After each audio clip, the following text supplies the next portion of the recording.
Hariom students, स्वागत है आपका फिर स्टडी बाय लोधी सर के यूट्यूब चैनल में। दोस्तों, मैं कृपाल लोधी।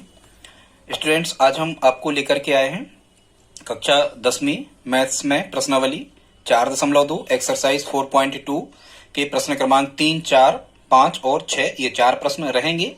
इसके पहले हम प्रश्नावली 4.1 का पार्ट फर्स्ट का वीडियो अपलोड कर चुके हैं। आप हमारी प्लेलिस्ट में जाकर के देख सकते हैं। स्टूडेंट्स, टाइम ज्यादा लग जाता है, इस कारण से हमने इसके 4.2 प्रश्नावली के 2 पार्ट बनाए हैं।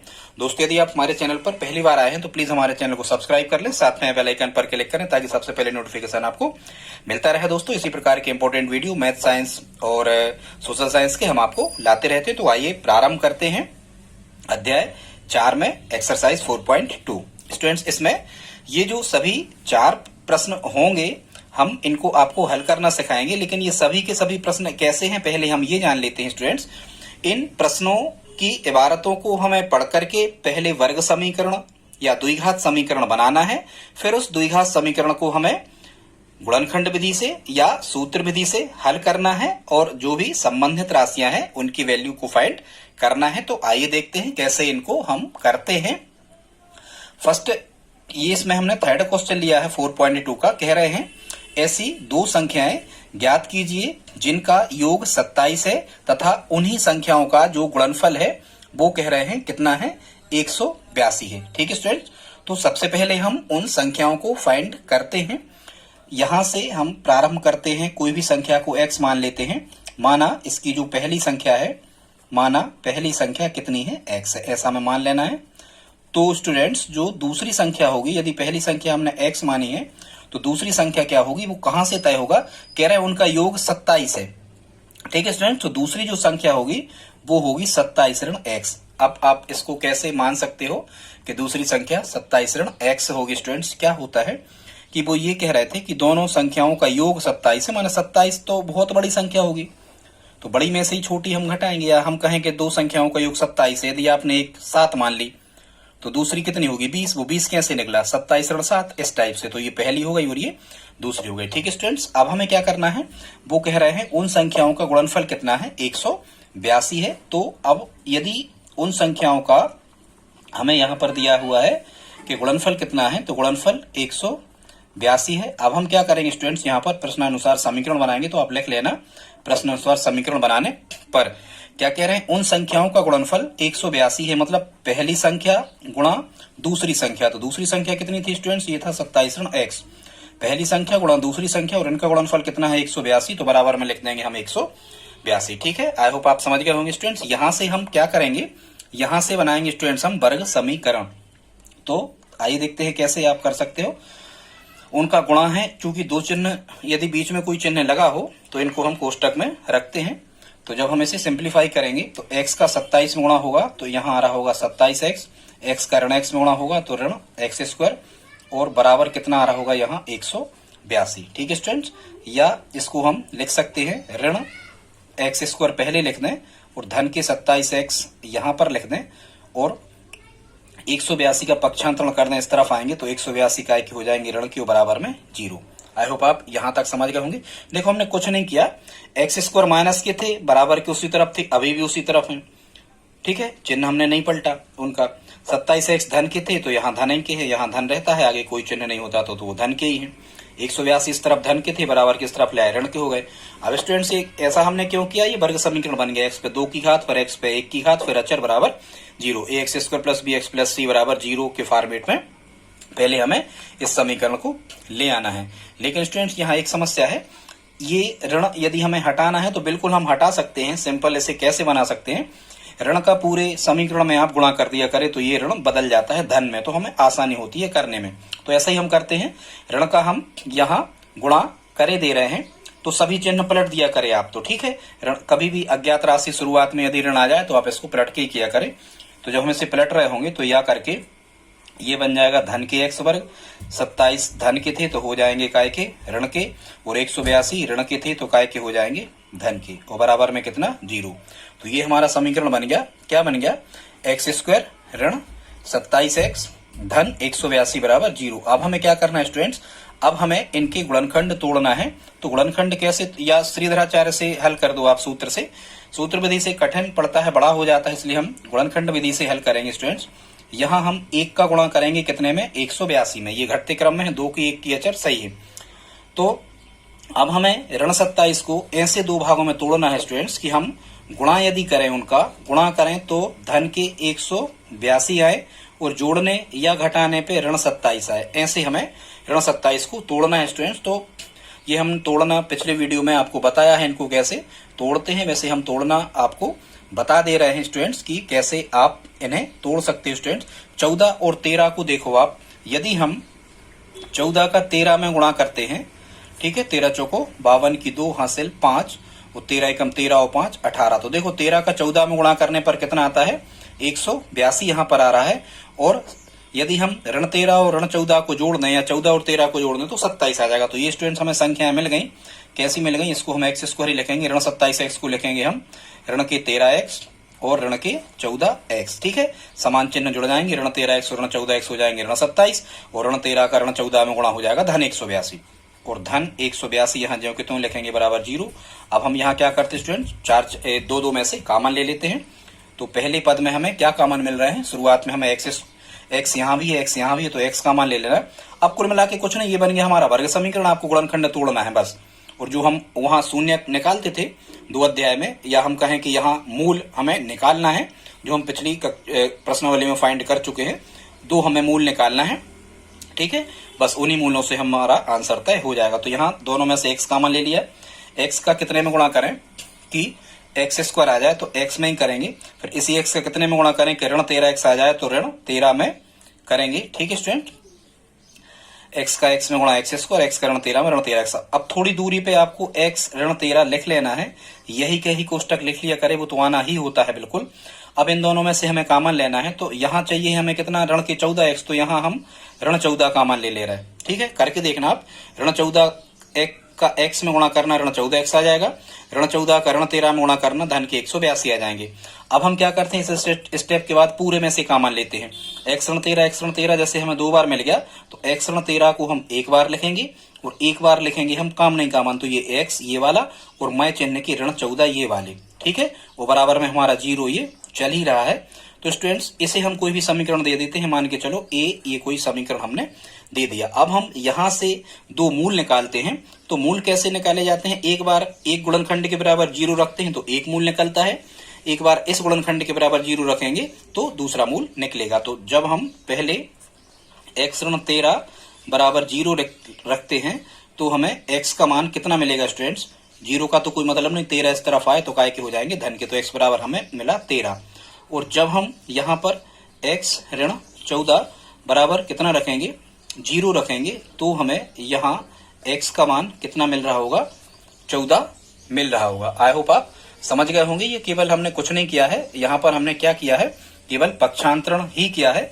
अब हम x के मान, यहाँ हमें ये देखना होता है x के मान निकालने के बाद में क्या दी गई शर्तों को ये मान संतुष्ट करते हैं या नहीं करते, ये देखना होता है। तो इनको हम कैसे देख रहे हैं, वो कह रहे हैं ऐसी 2 संख्याएं ज्ञात कीजिए जिनका योग 27 है। तो आप देखो क्या यहाँ पर इस 13 और इस 14 का योग 27 है, तो हाँ बिल्कुल है, 13 और 14 का योग 27 है। क्या उनका गुणनफल 182 है, तो आप 13 का 14 में गुणा करके देखना, यहाँ हमने किया है 182 है, मतलब दोनों ही हमारे आंसर हो जाएंगे। यहाँ हमें एक बार अतः करके लिखना है, अतः वह जो संख्याएं हैं वो कितनी हैं, 13 व 14 हैं। और लास्ट में हमें स्टूडेंट्स क्या लिख देना है, इसका आंसर लिखना है इस प्रकार से 13 और 14। यही कहा था इस प्रश्न में कि वह संख्याएं कौन है। भले हमने प्रश्न यहाँ पूरा नहीं लिखा है, तो वो संख्याएं कितनी होंगी स्टूडेंट, 13 या 14, ठीक है। 13 और 14 भी आप मान सकते हो, दोनों संख्याएं, 14 भी सही है, 13 भी सही है, ठीक है, क्योंकि इनका योग करोगे तो 27 आएगा, गुणा करोगे तो 182 आएगा। आई होप आप समझ गए होंगे। तो ये क्वेश्चन तीसरा था। अब हम देखते हैं इसी का स्टूडेंट्स, इसी का प्रश्न क्रमांक 4 को कैसे हमें हल करना है। तो इसमें कह रहे हैं स्टूडेंट्स, इबारत इसकी है कि 2 संख्याएं 2 क्रमागत धनात्मक पूर्णांक, क्या लिखा है, 2 क्रमागत धनात्मक पूर्णांक ज्ञात करो जिनके वर्गों का योग 365 है। तो यहां हम पूर्णांक ज्ञात करने के लिए मानते हैं, माना पहला पूर्णांक है, माना फर्स्ट पूर्णांक को आप x मान लो, क्योंकि x तो मानना ही है, वो बाय नहीं मानना है इन समीकरणों में, केवल एक चर से ही हमें काम चलाना है।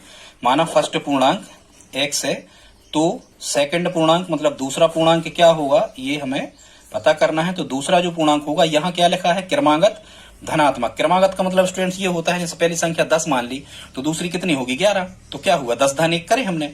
या पहली 100 मान ली तो अगली क्या होगी क्रमागत 101, मतलब 100 धन 1 करे। तो यदि पहली यहाँ हमने x मानी है तो अगली क्रमागत में 1 जोड़ा जाता है। ठीक है, आप याद रखो, क्रमागत संख्या निकालने के लिए एक यदि हम x मानते हैं तो दूसरी x धन 1 हमें जोड़ना है, और ये धनात्मक ही है। तो ये क्या होगा हमारे, ये पूर्णांक हो गए, एक x हो गया और एक क्या हो गया x धन 1।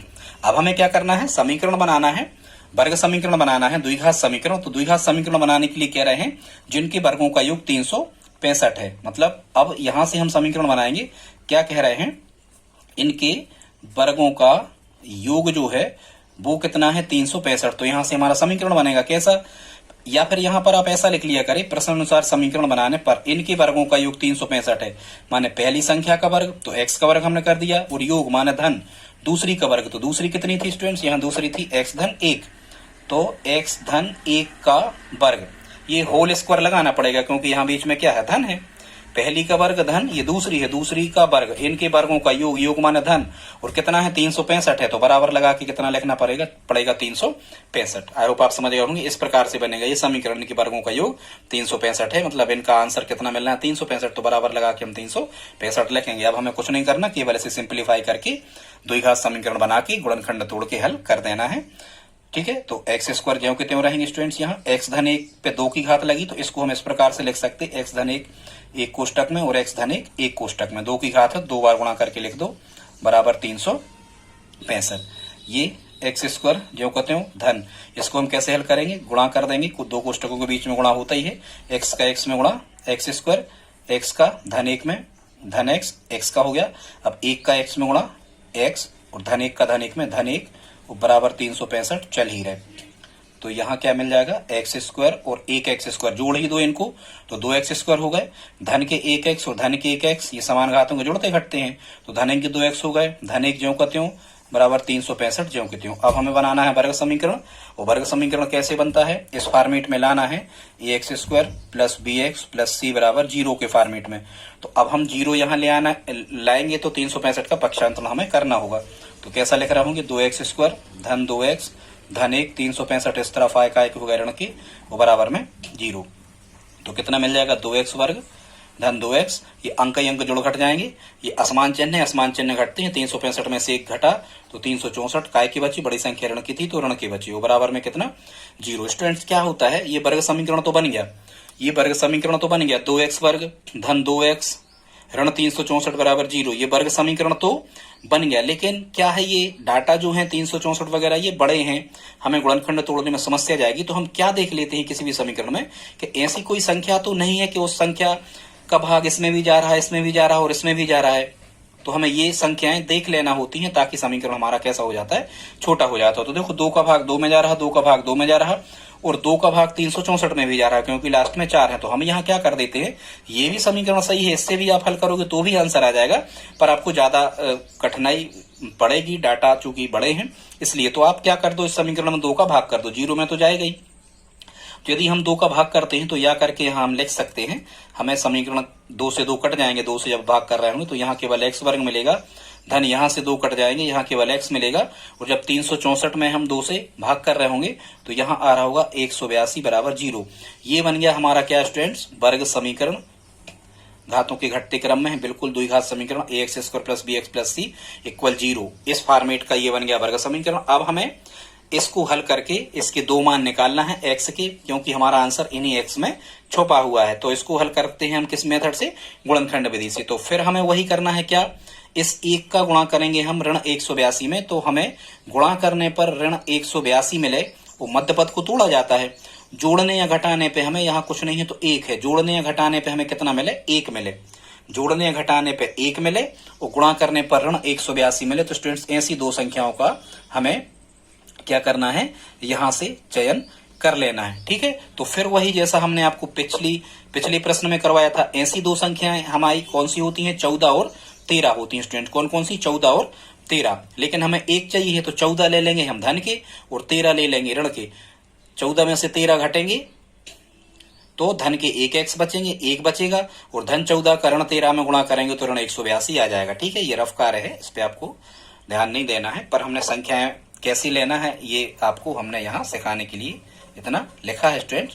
तो इसको आप कैसे करोगे, जब हम गुणनखंड तोड़ रहे होंगे तो इस 1x के बदले में हम यहाँ पर लिख रहे होंगे कितने, धन के 14x और ऋण के 13x। ठीक है, और ये ऋण 182 ज्यों के त्यों बराबर 0 ज्यों के त्यों, और ये x वर्ग धन के ज्यों के त्यों। अब हम यहाँ क्या करते थे, दो में से हमें यहाँ पर क्या करना है, कॉमन लेना है। x यहाँ भी दिख रहा है, x यहाँ भी दिख रहा है, तो यहाँ से हम क्या कॉमन लेते हैं, दोनों जगह से x कॉमन ले लेते हैं। अब x का कितने में गुणा करें कि x स्क्वायर आया x में ही, x का कितने में गुणा करें 14x आया तो धन 14 में। ठीक है, अब अगले कोष्टक में आपको x धन 14 यहाँ फिर से लिख लेना है। अब इन दो में से कॉमन लेना है, तो यहाँ हमें ऋण के 13x चाहिए तो यहाँ 13 कॉमन ले लो। ठीक है, क्योंकि 13 का भाग 182 में भी जा रहा है। अब चिन्ह चाहिए ऋण, तो ऋण ले लो कॉमन। देखो ऋण 13 का x में करो गुणा, ऋण 13x आ जाएगा, और ऋण 13 का धन 14 में करो गुणा, ऋण 182 आ जाएगा। ठीक है, ऐसा x धन 14 x धन 14। अब यहाँ बराबर 0 चल ही रहा। अब हम पूरे में से कॉमन लेते हैं, तो x धन 14 यहाँ 2 बार है, तो एक बार लिखेंगे हम कितना, x धन 14 एक कोष्टक में, और एक बार लिखेंगे ये x ऋण 13 एक कोष्टक में, वो बराबर कितना 0। ठीक है स्टूडेंट्स, अब यहाँ से जब इसके ये गुणनखंड जब निकल आते हैं, ये गुणनखंड इस समीकरण की ये गुणनखंड निकल आए, तो यहाँ से हम x के 2 मान निकालते हैं। तो एक बार हम इसके बराबर 0 रखते हैं, एक गुणनखंड के बराबर। जब हम x धन 14 बराबर 0 रख रहे होंगे तो यहाँ x बराबर कितना आ रहा होगा, ऋण 14। ठीक है, अब ये ऋण 14 या 14 हमें आंसर में लेना है या नहीं लेना है, ये कहां से तय होता है, यहाँ इबारत से। कह रहे हैं दो क्रमागत धनात्मक, यहाँ क्या लिखा था धनात्मक, जबकि ये संख्या कैसी लिखी है ऋणात्मक, तो यहाँ आप लिख देना चूंकि संख्याएं धनात्मक हमें चाहिए है इसलिए ऋण 14 को अमान्य कर देते हैं, मतलब इसे अमान्य कर देंगे, ये हमें नहीं लेना है, ये हमारा आंसर नहीं होगा क्योंकि ऋणात्मक है। तो एक बार x धन 14 बराबर 0 रखा तो x बराबर ऋण 14 मिला। अब हम एक बार रखेंगे x ऋण 13 बराबर 0। जब x ऋण 13 बराबर हम 0 रख रहे होंगे तो हमें x बराबर 0 का कोई मतलब नहीं, 13 इस तरफ आएंगे तो धन की हो जाएंगे, तो ये मिला हमें धन 13, तो ये हमारा आंसर होगा। ये मान्य है, क्यों मान्य है, क्योंकि उनने धनात्मक कहा था तो ये 13 धन के निकल रहे, तो ये मान्य है। तो हमारा x बराबर सही मान कितना मिल गया 13। अब उनने हमसे ये कहा है, यहाँ हमने लिखा नहीं है इबारत में, उनने ये कहा है कि वह संख्याएं ज्ञात कीजिए, वो संख्याएं कौन कौन सी हैं। तो स्टूडेंट्स हमने माना क्या था, माना पहला पूर्णांक x माना था, और x यहाँ कितना निकल रहा 13 निकल रहा, मतलब आंसर पे हम पहुंच गए। यहाँ आंसर हम लिख रहे होंगे तो पहली संख्या होगी 13, तथा यहाँ उनने हमसे क्या कहा था, अपन ने माना था दूसरी संख्या अपन ने कितनी मानी थी, दूसरा पूर्णांक माना था अपन ने x धन 1, तो दूसरा पूर्णांक या दूसरी संख्या जब हम x धन 1 लिख रहे होंगे तो x या कितना रख दोगे, यहाँ x का मान 13, तो हो जाएगा 13 धन 1 बराबर कितना आ जाएगा 14। तो यहाँ हम लास्ट में क्या लिख देते हैं, आंसर लिख देते हैं स्टूडेंट। इसका जो आंसर आ रहा होगा वो देखो क्या कहा था उन्होंने, क्रमागत। तो यदि अपन खुद ही शुरुआत में समझ गए क्रमागत मतलब क्रम की, यदि एक 13 है तो अगली क्रमागत कितनी होगी 14। ठीक है, आगे ही बढ़ाना पड़ता है क्रम, पीछे नहीं हटाना पड़ता। ठीक है, तो ये 13 और 14 स्टूडेंट्स इसके क्या आ रहे होंगे, आंसर आ रहे होंगे। तो आई होप आप समझ गए होंगे। अभी ये 2 प्रश्न ही इसमें हम रहने देते हैं, इसका पार्ट 2 हो जाएगा, अगले 2 प्रश्न हम पार्ट 3 में आपको ले आएंगे। वीडियो अच्छा लगा हो तो प्लीज आप लाइक करें, और स्टूडेंट्स आप हमारी हेल्प करें प्लीज, दोस्तों के साथ स्टडी ग्रुप में हमारे इस वीडियोस को शेयर जरूर करें। मिलते हैं अगले वीडियो में, जय श्री राम।